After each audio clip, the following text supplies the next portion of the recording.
வணக்கம் சுபிக்ஷா டிவி நேர்களே, நான் உங்கள் அன்பான சயின்டிபிக் வேதிக் அஸ்ட்ராலஜர் அஸ்ட்ரோரண்டி பேசுகிறேன். நல்லது நினைப்போம், நல்லதே நடக்கும். அறிவியல் சார்ந்த ஜோதிட கருத்துக்களை பார்த்து கொண்டிருக்கிறோம். அதாவது சயின்டிபிக் முறையில் இந்திய வேத ஜோதிட அடிப்படையில் கர்மா எப்படி நம்மளுடைய ஒவ்வொரு வாழ்க்கையிலையும் வாழ்க்கை சம்பவங்களாக உருவெடுக்கிறதுங்கிறது நம்ம நல்லபடியாக பார்த்து கொண்டிருக்கிறோம். அதில் கோச்சார முறையில், அதாவது டிரான்சிட் அஸ்ட்ராலஜி என்று சொல்லப்படுகிற சனிப்பெயர்ச்சி, குரு பெயர்ச்சி, ராகு கேது பெயர்ச்சி என்று சொல்லப்படுகிற ஆண்டு கிரக பெயர்ச்சிகளும், மாத கிரகமாகிய செவ்வாய், சுக்கிரன், சூரியன், புதன் போன்ற கிரகத்தின் ஒரு ராசியிலிருந்து இன்னொரு ராசிக்கு இடம்பெயரக்கூடிய பயிற்சியும் எத்தகைய ஒரு பலன்கள் ஒரு ராசிக்காரருக்கும் கொடுக்குதுன்னு பார்க்குறோம். அதாவது தசாபுக்திகள் லக்னம் வைத்து பார்க்க வேண்டும். இது மாதிரி சொல்லக்கூடிய டிரான்சிட் அஸ்ட்ராலஜி, அதாவது கோச்சார பயிற்சி அமைப்புகள் ராசி வைத்து பார்க்க வேண்டுங்கிறது தான் உண்மையான இந்திய வேத ஜோதிட அடிப்படையான ஒரு கருத்து. அதுக்கு அடிப்படையாக அந்த ஒரு வகையில் நம்ம இந்த வீடியோவில் என்ன பார்க்குறோம்னு பார்த்தீங்கன்னா, மேஷ ராசிக்கு மே 2025 எத்தகைய ஒரு அமைப்புள்ள மாதமாக, பலாபலன்கள் நிறைந்த மாதமாக மேஷராசிக்காரர்களுக்கு இருக்க போகுதுங்கிறது நம்ம இந்த வீடியோவில் கொஞ்சம் டீட்டெயில்டாக பார்க்க போகிறோம். அதற்கு முன்னாடி ஃபர்ஸ்ட் டைம் நம்மளுடைய சேனலுக்கு வரவங்க சப்ஸ்கிரைப் பட்டன் கிளிக் பண்ணுங்க. ஸோ தட் நம்மளுடைய அடுத்தடுத்து வரக்கூடிய அறிவியல் சார்ந்த சயின்டிஃபிக் முறையில் பார்க்கக்கூடிய ஜோதிட கருத்துக்கள் எந்த விதத்திலையும் மிகைப்படுத்தாமல் உள்ளவாறு பார்க்கக்கூடிய கருத்துக்கள் உங்களை அடையும். அது மூலமாக உங்களுக்கு பயன் அளிக்கும் அப்படிங்கிறத நான் கேட்டுக்கொள்கிறேன். இப்போ பார்த்தீங்கன்னா, மேஷ ராசிக்கு எப்படி ஒரு பலாபலன்கள் நிறைந்த ஒரு மே 2025 இருக்க போகுதுன்னு பார்க்கும் பொழுது, ஆண்டு கிரகத்தோட அமைப்பு முதல் பார்த்துக்கிறோம். ஆண்டு கிரகம்னா என்ன? ஆண்டுதோறும் பெயர்ச்சி செய்யக்கூடிய கிரகங்கள். அதாவது மாதத்துக்கு 2 மாதத்துக்கு ஒரு தடவை இடம் பெயராமல் அட்லீஸ்ட் ஒரு வருஷமாச்சு ஒரு ராசியில் இருக்கக்கூடிய ஒரு கிரகமாகிய குரு, முதல் மிகப்பெரிய சுப கிரகமாகிய குரு இப்ப எப்படி இருக்காருன்னா, மேஷராசிக்கு 2ஆம் இடத்திலே கடந்த ஒரு வருடமாக இருந்தார். மே 15ஆம் தேதி பாத்தீங்கன்னா குரு 2ஆம் இடத்திலிருந்து 3ஆம் இடம் மிதுனத்துக்கு போகிறார். அது ஒரு மிகப்பெரிய ஒரு பயிற்சி பலனை கொடுக்கக்கூடிய அமைப்பு மேஷராசிக்காரர்களுக்கு இருக்குதுன்னு தெரிஞ்சுக்கணும். மே மாதம் பாத்தீங்கன்னா அதிக பயிற்சிகள் உண்டு. அதே சமயத்தில் ராகு கேது பயிற்சியும் நடக்குது. எப்பன்னு கேட்டீங்கன்னா, மே 19ஆம் தேதி குரு பயிற்சி ஆகி ஒரு 5 நாட்கள் 4 நாட்களுக்கு அப்புறம் பார்த்தீங்கன்னா ராகு கேது பயிற்சி நடக்குது. அது பார்த்தீங்கன்னா 6இல் இருந்த கேது 5ஆம் இடத்துக்கும் 12இல் இருந்த ராகு 11ஆம் இடத்துக்கும் ஒரு அருமையான ஒரு மாற்றத்தை கொடுக்கக்கூடிய ஒரு பயிற்சியாக ராகு கேது பயிற்சியும் உண்டு. இப்போ உங்களுக்கு எல்லாத்துக்கும் தெரியும், மார்ச் 29ஆம் தேதியே பார்த்தீங்கன்னா 2025ல மே மாதம் 1ஆம் தேதிக்கு ஒரு மாதத்துக்கு முன்னாடியே சனி பயிற்சி ஆகி 7 நாட்டு சனி என்று சொல்லக்கூடிய விரய சனி, ஸ்டார்டிங் ஆஃப் 7 நாட்டு சனி, விரய சனி மேஷராசிக்கு ஆல்ரெடி ஸ்டார்ட் ஆகி ஒரு மாசமா போயிட்டு இருக்குதுங்கிறது தான் எல்லாத்துக்கும் தெரியும்னு நினைக்கிறேன். ஸோ அந்த அடிப்படையிலான சனி, ராகு, கேது, குருவின் அமைப்பு கருத்தில் கொண்டு மாத கிரகத்தோட பயிற்சி வச்சு நம்மளுடைய மே மாதம் மேஷராசிக்கு எத்தகைய தாக்கத்தை கொடுக்குதுன்னு நம்ம கொஞ்சம் டீட்டெயிலாக பார்க்க போறோம். இப்போ பார்த்தீங்கன்னா, புதன் மேஷராசிக்கு ஒரு கிரிட்டிக்கலான ஒரு பிளானட் புதன். ஏன்னா வம்பு வழக்குகள், பிரச்சனைகள், உடல்நல கோளாறுகள், இது மாதிரி கொஞ்சம் சிக்கல் பிடிச்ச சில விஷயங்கள்லாம் கொடுக்கக்கூடிய புதன் பார்த்தீங்கன்னா 12ஆம் இடத்திலிருந்து 6ஆம் இடத்துக்கே கனெக்ட் ஆகியிருந்தார். ராகு சனியோட சேர்ந்து சில பாவத்துவமாக இருந்தார். எப்படி பத்தி நம்மளோட இந்திய வேத ஜோதிடத்தில் பார்த்தீங்கன்னா, அந்த ஒளி தத்துவ பற்றி தான் நம்ம பலன்கள் சொல்றோம். நல்ல கர்மா செயல்படுகிறதா அல்லது தீய கர்மா செயல்படுகிறதாங்கிறது அந்த ஒளி வச்சு தான் நம்ம சொல்ல முடியும்.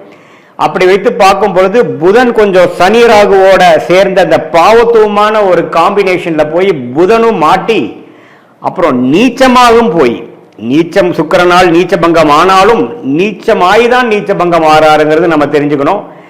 6ஆம் இடம் என்று சொல்லப்படுகிற ருணச்சத்ரு பாவத்தை பார்த்து சில பிரச்சனைகள், வம்பு வழக்குகளுக்கு வேணுங்கிற ஒரு பினிஷிங் ஸ்டேஜஸ், நோய்த்தன்மை, சீனியர் சிட்டிசனுக்கெல்லாம் கொஞ்சம் நோய்த்தன்மை கொடுத்தது. படிக்கக்கூடிய மாணவர்களுக்கு கொஞ்சம் படிப்புல சிரத்தையா கவனத்தை செலுத்த முடியாம சில ஃபியர், டென்ஷன், இன்செக்யூரிட்டி, பயம், இது மாதிரி சில விஷயத்தை இந்த ராகு சனி காம்பினேஷன்ல புதன் பாதிக்கப்பட்டனால கான்சென்ட்ரேஷன் இஷ்யூ, கவன கோளாறுகள்லாம் கொஞ்சம் கொடுத்துட்டு இருந்த அந்த புதன் மே 7ஆம் தேதி பார்த்தீங்கன்னா இடம்பெயர்ந்து மேஷத்துக்கே வரார். ஸோ ராசிக்குள்ளேயே புதன் வர்றது தப்பு இல்லை. அதே சமயத்தில் மே 23ஆம் தேதி அவர் ரிஷபத்துக்கே போறார், அதுக்கு பிடித்த சுக்கிரனோட வீட்டில். ஸோ முதல் ஒரு வாரம் வந்து மே மாதம் வந்து ஒரு சுமாரான பலன்கள் வந்து மேஷராசிக்காரர்களுக்கு இருக்குதுங்கிறத தெரிஞ்சுக்கணும். ஏன்னா மே 15க்கு அப்புறம் தான் குரு பயிற்சி, அதுக்கப்புறம் மே 19ஆம் தேதி ராகு கேது பயிற்சி, அற்புதமான பலன்கள் இருக்கு. அதனால ஃபர்ஸ்ட் ஆஃப் மே மாதம் மேஷராசிக்காரர்களுக்கு கொஞ்சம் கவனமாக இருக்க வேண்டிய ஒரு காலமாக நாம தெரிஞ்சு கொள்கிறோம்.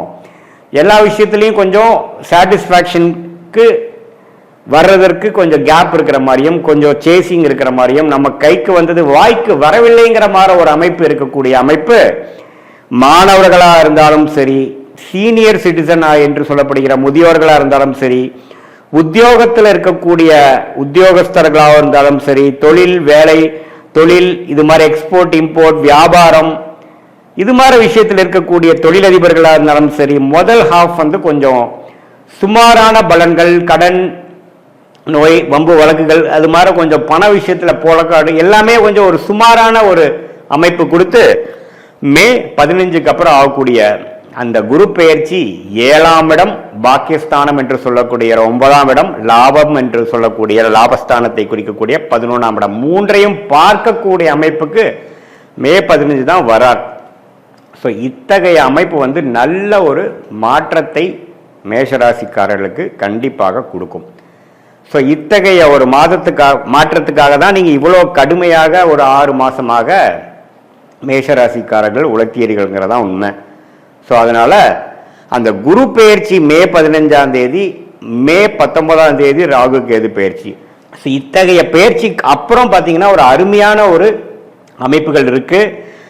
7ஆம் இடம் என்று சொல்லப்படுகிற திருமணஸ்தானத்தை பார்த்து இதுவரை திருமணம் தாமதம் கொண்டிருந்த மேஷராசிக்காரர்களுக்கு டக்குன்னு ஒரு அமையிறது, ஒரு வரன் அமையிறது, காதல் கை கூடுறது. சுக்கிரனே பார்த்தீங்கன்னா ராகு சனியோட மாட்டி சில காதல் விஷயங்கள், உறவு விஷயத்தில் வந்து ஒரு விரக்தியும் கருத்து வேறுபாடுகளும் கொடுத்துட்டு இருந்த அமைப்பு அப்படியே படிப்படியாக குருவோட பயிற்சி ஆனதுக்கு அப்புறம் கொஞ்சம் படிப்படியாக எல்லாமே கொஞ்சம் செட்டில் ஆகக்கூடிய அமைப்பு வந்து மேஷராசிக்காரர்களுக்கு கொடுக்குதுங்க. ஸோ பாகிஸ்தானத்தையே தன் வீட்டையே தன்னை பார்க்கறது நல்ல யோகத்தை கொடுக்கக்கூடிய அமைப்பு. இதுவரை குரு 8ஆம் இடத்தை பார்த்து இந்த மாதிரி முதலீடுகள், தூர பிரயாணங்கள், செலவுகள், வம்பு வழக்குகள், இக்கட்டான சூழ்நிலை, கணக்கில் அதாவது கண்ட்ரோல் பண்ண முடியாத செலவுகளாக போய்கொண்டிருந்ததெல்லாம் கொஞ்சம் எல்லாமே கொஞ்சம் கரெக்ட் ஆகும், கண்ட்ரோலுக்கு வரும். ஸோ அருமையான ஒரு பயிற்சிக்கு அப்புறம் வரக்கூடிய அந்த சூரிய பயிற்சி பார்த்தீங்கன்னா மே 15ஆம் தேதியே வந்து மேஷத்தில் வந்து உச்சம் பெறுறது, ராஜயோகாதிபதி மே 15க்கு மேலே வர்றது அற்புதமான விஷயம். அது வரைக்கும் சூரியனும் பார்த்தீங்கன்னா 12ஆம் இடத்துல தான் விரயத்தில் இருந்தார். ஸோ குழந்தைகள்னால ஒரு சுப விஷயங்கள் இல்லாமல் செலவுகள் ஆகிக்கொண்டிருந்தது.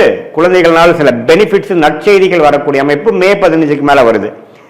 ஸோ சூரியனோட அமைப்பு, புதனோட அமைப்பு, ஏன் சுக்கிரன் பார்த்தீங்கன்னா மாதத்தின் இறுதி நாட்களில் மே 31ஆம் தேதி மீனத்திலிருந்து மேஷத்துக்கு வரார். அதுவுமே ஒரு நல்ல விஷயம். இல்லற வாழ்க்கை எல்லா விஷயத்துக்கும் ஒரு 7ஆம் வீட்டுக்கு பார்த்து கொஞ்சம் கொடுக்குதுங்க.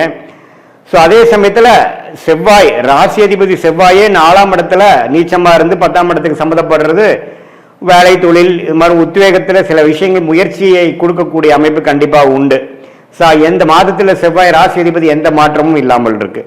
ஸோ செவ்வாயின் சஞ்சாரம், சூரியனோட பெயர்ச்சி, சுக்கிரனோட பயிற்சி, புதனோட பயிற்சி, இது எல்லாமே பார்த்தீங்கன்னா மே மாதத்தின் செகண்ட் ஹாஃப் வந்து ஓரளவுக்கு எல்லாமே நம்ம நினைத்த திட்டம் தீட்டி எல்லா விஷயங்களும் கொஞ்சம் சாதகமாக மேஷராசிக்காரர்களுக்கு வயசு வித்தியாசம் இல்லாமல் கொடுக்கக்கூடிய அமைப்பு. அதே சமயத்தில் மாதத்தின் இறுதியிலிருந்து இல்லத்தரசிகளுக்கும் ஓரளவுக்கு குடும்பத்தில் ஒரு அமைதியும் ஒரு அன்னோனியமும் கிடைக்கக்கூடிய ஒரு அமைப்பு இருக்கு. மாதத்தின் முதல் 2 வாரம் பார்த்தீங்கன்னா சில விஷயங்கள் வந்து கட்டுக்கடங்காமல், மனசுல ஒரு சந்தோஷம் இல்லாமல், செலவுகளும் ஆஸ்பத்திரி அது மாதிரி மருத்துவ விஷயங்கள், திடீர் செலவுகள், தூர பிரயாணம் போகிறதுல திடீர்னு சில செலவுகள் ஆகிறது, அது மாதிரி சில விஷயங்கள்லாம் வந்து நடந்து கொண்டிருந்தது. அது எல்லாமே கட்டுக்குள் அடங்கக்கூடிய ஒரு அருமையான ஒரு செகண்ட் ஹாஃபாக மே மாதம் வருதுங்கிறது நம்ம தெரிஞ்சுக்கணும். இது பொதுவான பலன்களே தவிர உங்களுடைய ஜென்ம ஜாதகத்தில் நீங்க எந்த லக்னத்தில் பிறந்திருக்கீங்க, உங்களுடைய லக்னாதிபதி எப்படி இருக்கிறார், தசாபுக்திகள் எப்படி போய் கொண்டிருக்கிறதுங்கிறதெல்லாம் வைத்து பார்க்கும் பொழுதுதான் இந்த கோச்சார அமைப்போட நம்ம சேர்த்தி பார்க்கும் பொழுது முழுசான துல்லியமான short term and long term, அதாவது அடுத்த ஒரு 6 மாதம் 1 வருடம் எப்படி இருக்க போகுது, உங்களுக்கு நீண்ட கால ஒரு 2 வருடம் 3 வருடம் எத்தகைய ஒரு மாற்றங்கள் நிறைந்த எந்த ஒரு டைரக்ஷன்ல உங்க வாழ்க்கை போக போகுதுங்கிறது நம்ம துல்லியமாக சயின்டிபிக் வேதிக் அஸ்ட்ராலஜி முறையில் பார்க்க முடியுங்கிறது தெரிஞ்சுக்கலாம். இது ஒரு பொதுவான பலன்கிறது நீ தெரிஞ்சுக்கணும். மீண்டும் மற்றொரு காணொலியில் சந்திப்போம். நன்றி, வணக்கம்.